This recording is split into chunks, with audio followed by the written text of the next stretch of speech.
மக்களை வணக்கம். நான் உங்கள் கோடங்கி. அரசியல் விளையாட்டு படு பயங்கரமாக இருக்கும். பல நேரங்களில் கேலி கூத்தாக இருக்கும். பல நேரங்களில் நம்மை அறியாமே நம்ம சிரிச்சிருவோம். என்னடா இதெல்லாம் ஒரு விஷயமா அப்படின்னு மாதிரி அரசியல் கேலி சித்திரங்கள்லாம் நிறைய பார்த்துருப்பீங்க. கார்ட்டூன்ஸ் நிறைய பார்த்துருப்பீங்க. இப்போ நீங்கள் கார்ட்டூன் பார்க்க வேண்டிய வேலையே கிடையாது. இன்றைக்கு நாட்டு நடப்பை செய்தி ஊடகங்கள், காட்சி ஊடகங்கள் காட்டும் போது அதை காமிச்சாலே போதும். கார்ட்டூனை மிஞ்சுகிற அளவு காமெடிகளும் கலாட்டாக்களும் பிரச்சனைகளும் ஓடிக்கிட்டு இருக்கு. அதிமுகவுடைய அந்த 47 உறுப்பினர்கள் அவங்கள அந்த நம்பிக்கையில்லா வாக்கெடுப்புல 25 பேர் எடப்பாடியினுடைய பேச்சை மீறி, அந்த கொறடா கட்சியினுடைய கொறடா அக்ரி கிருஷ்ணமூர்த்தியுடைய அந்த பேச்சை மீறி தாவேக்காக ஆதரவளித்தார்கள். அது சபாநாயகர்கிட்ட வழக்காக போகுது. அந்த சபாநாயகரும் தாவேக்காவை சேர்ந்தவர்.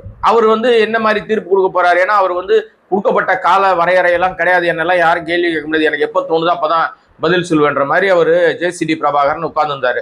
ஆனால் இப்ப என்னன்னா, அது நாளுக்கு நாள் அது பெரிய சர்ச்சையை ஓடிட்டே இருக்கும்போது அதுல ஒரு 4 பேர் ரிசைன் பண்ணிட்டாங்க. 3 பேர் உடனடியாக சேர்ந்துட்டாங்க. கீழே ரிசைன், மேல போய் இணைப்பு. தலைமைச் செயலகம் கட்சி அலுவலகமா மாறிடுச்சுன்னு கடும் விமர்சனத்தை சந்தித்தது விஜயனுடைய அரசாங்கம்.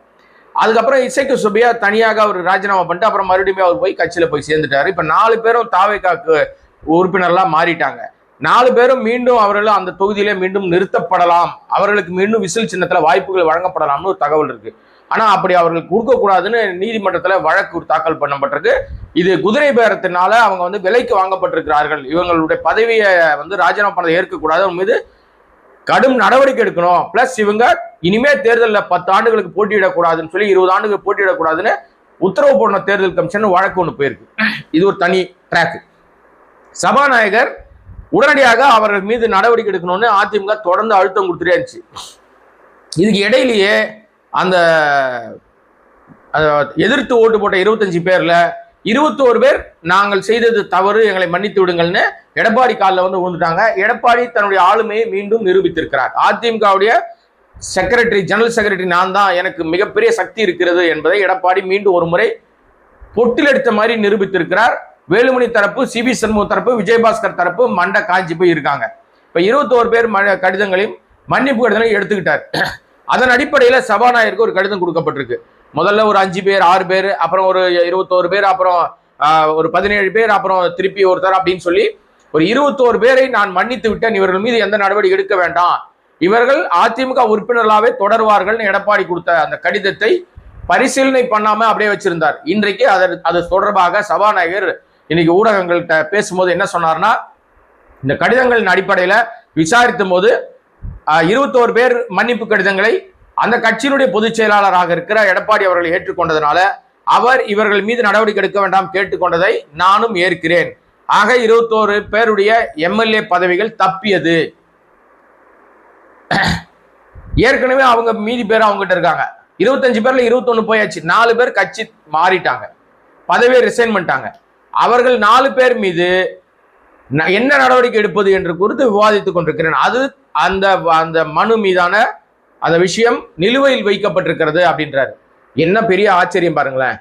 ஏன்னா இந்த 4 பேரும் இந்த சபாநாயகர் கட்சியில தான் சேர்ந்திருக்காங்க. இவங்க மேல என்ன ஆக்ஷன் எடுத்துருவாரு அவரு? யாரை ஏமாத்துறாங்க?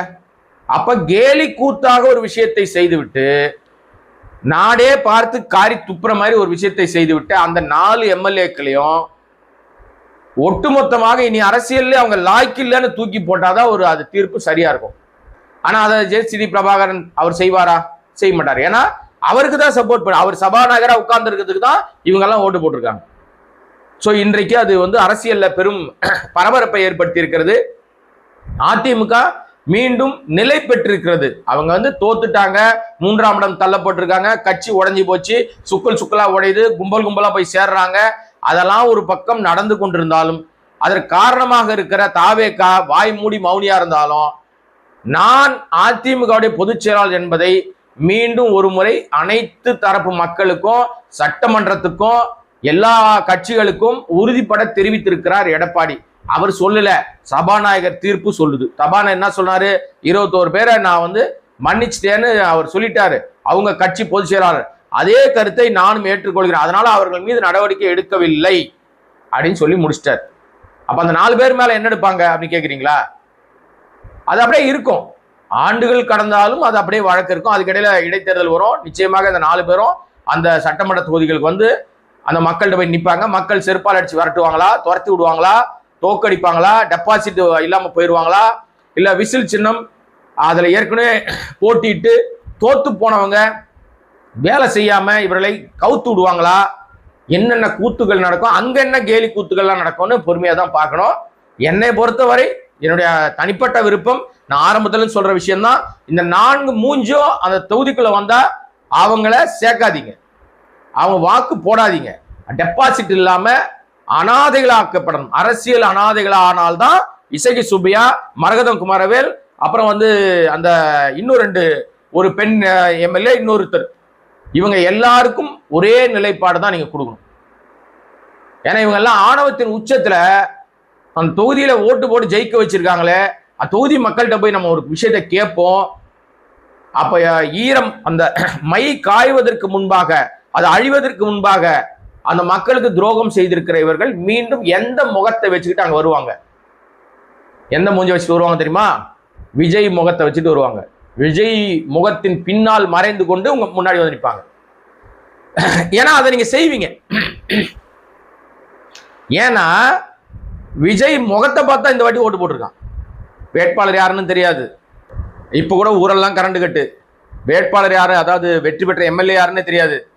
மக்கள்லாம் ரோட்ல வந்து போராடுறாங்க, விஜய் வரணும் விஜய் வரணும்னு கேட்கறாங்களே தவிர எம்எல்ஏ கூப்பிடுன்னு கேட்க மாட்டாங்க. ஏன்னா எம்எல்ஏ தெரியாது. அந்த எம்எல்ஏவே அந்த போராட்டத்தில் வந்து சும்மா அவரு நின்று வேடிக்கை பார்த்தா கூட இவர் தான் எம்எல்ஏன்னு தெரிய வாய்ப்பு இல்லை. அந்த லட்சணத்துல மக்கள் வந்து மதிமயங்கி கவர்ச்சியில ஓட்ட போட்டாங்க. இதே முகத்தை வச்சுக்கிட்டு தான் இசகி சுப்பையா உங்ககிட்ட வருவார், மரகதம் குமாரவேல் உங்ககிட்ட வருவாங்க, அப்புறம் அந்த இன்னொரு அம்மா இருக்காங்களா அந்த அம்மா உங்க மூஞ்சிக்கு வருவாங்க. அம்பாசமுத்திரம், பெருந்துறை, இந்த மதுராந்தகம், இந்த தொகுதிகள்லாம் நீங்க ரொம்ப கவனமா இருக்க வேண்டிய தொகுதிகள். மக்கள், அந்த தொகுதி மக்கள் எந்த முகமூடி அணிந்து வந்தாலும் இவங்க தான் அப்படின்னு அடையாளம் கண்டு அவர்களை விரட்டி அடியுங்கள். விரட்டி அடிங்கள்னா என்னன்னா, உங்க ஓட்டை வச்சு உங்களுடைய வாக்கு தான் அவர்களுக்கான ஆயுதம், அவர்களுக்கு எதிரான ஆயுதம். அதை நீங்க வந்து அவங்களுக்கு போடாம தவிர்த்து யாரோ எதிர்கட்சிக்கு வாக்களித்தால் நிஜமாவே உங்க தொகுதி நல்லா இருக்கும். எதிர்கட்சியில இருந்தா கூட என் தொகுதி செய்ய முடியாதான் நான் வேலை. எல்லா தொகுதி எம்எல்ஏக்களும் ஒரு தொகுதி மேம்பாட்டு நிதின்னு ஒதுக்கப்படும். அந்த நிதியில நியாயமா அந்த எம்எல்ஏ அந்த தொகுதி மக்கள் நல்லது செஞ்சுட்டு போக வேண்டியதானே. அரசாங்க சப்போர்ட்டே இல்லாம, ஒன்றிய அரசாங்க சப்போர்ட்டே இல்லாம 5 ஆண்டுகளை தமிழ்நாடை வந்து 11.5% பொருளாதாரத்தை உயர்த்தலையா முத்துவேல் கருணாநிதி ஸ்டாலின்? அரசாங்கம் தரவே இல்லையா? ஒன்றிய அரசாங்கம், மோடி அரசாங்கம் 10 பைசா கூட கொடுக்கலையே. மெட்ரோ திட்டத்துக்கு காசு தரல, கல்வி திட்டத்துக்கு காசு தரல, நம்ம எஜுகேஷன் பஞ்சாயத்து நிறைய இருந்தது, தர வேண்டிய ஜிஎஸ்டி பணத்தை தரல, நிதி ஒதுக்குனதை கொடுக்கல, ஏகப்பட்ட தடைகள் இருந்தாலும் நிர்வாகம் நல்லா தான் நடந்துச்சு. அதனால ஜேசிடி பிரபாகரனுடைய இந்த கருத்து என்பது அந்த 4 பேர் கருத்து தான் ஆச்சரியமாக எல்லாரும் பார்க்கப்படுச்சு. இது வந்து 21 பேர் பதவியை புடுங்கிடுவாங்க, புடுங்கிட்டு மறுதேர்தல் வைப்பாங்க அப்படின்னா இப்போது மீண்டும் சிக்கலை சந்திப்பார். ஏன்னா கோர்ட்ல கேஸ்லாம் இருக்கு.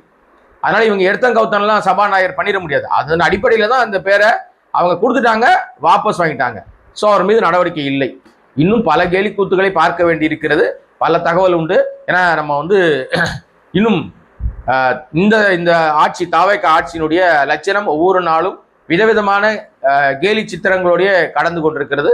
பொறுத்திருப்போம். அதுவரை கோடங்கி வாய்ஸ் சேனலை சப்ஸ்கிரைப் பண்ண பார்த்திருக்க அன்பு நண்பர்களே, உங்களுடைய ஆதரவினால் அன்பினால் நடத்தப்படுகிற சுயாதீன ஊடகம் உங்களை சந்திக்கிறேன். மீண்டும் வணக்கம்.